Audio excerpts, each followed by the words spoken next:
Talk to me about toaster ovens and why they're better than air fryers after this word. So it's a little bit provocative. Open source is a sewer. But I wanted to come into this today thinking about like what are the things that make up our modern world.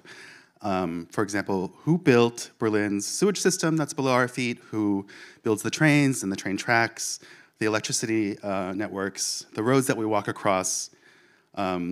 You know, in the end, it's really just the government, or we pay for it with our tax, euros, dollars, rubles, whatever.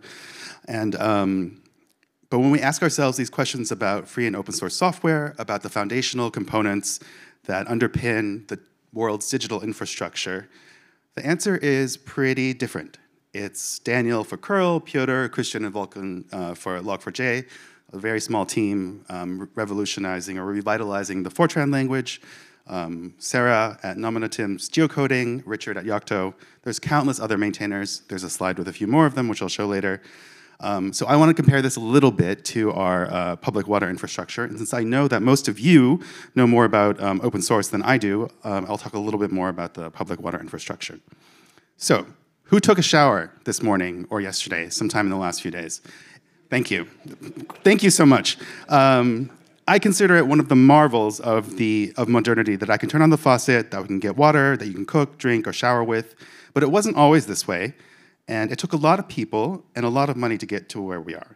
So if you happen to have been in Berlin on New Year's Eve, you might have remembered that there were several districts that did not have water that night, and that streets in Wedding in the northern district flooded. And that's because a roughly 100-year-old cast iron gray pipe broke. Some people thought it was an attack by a firework, but it was actually just getting old, wear and tear. You know, that sort of stuff happens. But for now, just remember, can you build something that will last for 100 years? I certainly don't think that I would. So just to go back a little bit in history, the Great Stink. So that's what they call it in London. I'm talking about Berlin. Around 1850, the population was around 500,000 people. And the ad hoc system, as we might call it, of wells and an entire industry of latrine bucket carriers, that's people who come to your house and take your waste away. You might call them proprietary waste removal services, cleaners. And so that meant that there was a lot of cholera and lots of people died, unfortunately, very sad. And Berlin was one of the last European capitals to finally realize, oh, let's do something about this. So in 1852, they started construction of the water system to bring fresh water.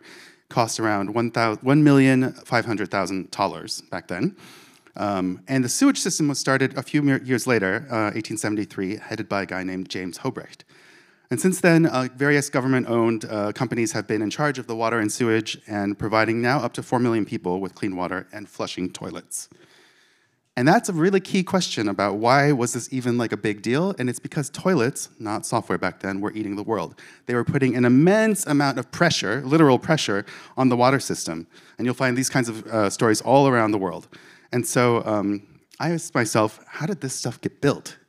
Well, if you actually are from Berlin, or if you just walk out here, the Hobrechtbrücke, and actually, the person who was behind the city planner, kind of, is James Friedrich Ludolf Hobrecht. And he is now memorialized in this bridge. But we also built a lot of things in these times, from railways to schools, libraries, roads and bridges, and highways. London's Underground opened in 1868. They did some electrification. Berlin's also was first conceptualized in 1880.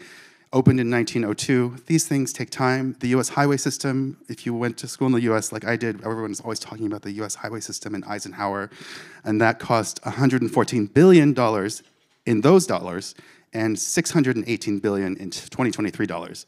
So this stuff is really expensive.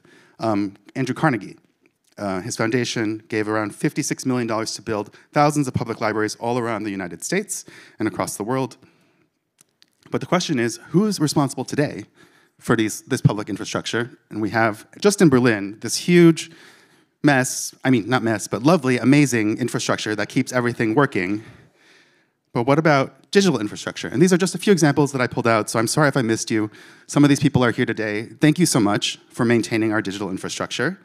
But let's think about how, in an age and societies that are eaten by software, how governments and private companies and organizations and individuals who rely on these digital systems, which are so precariously built, how can we make sure to put the money in the right places and not disrupt those organic structures, those communities that are built and maintaining this stuff, but also giving them the support that they need.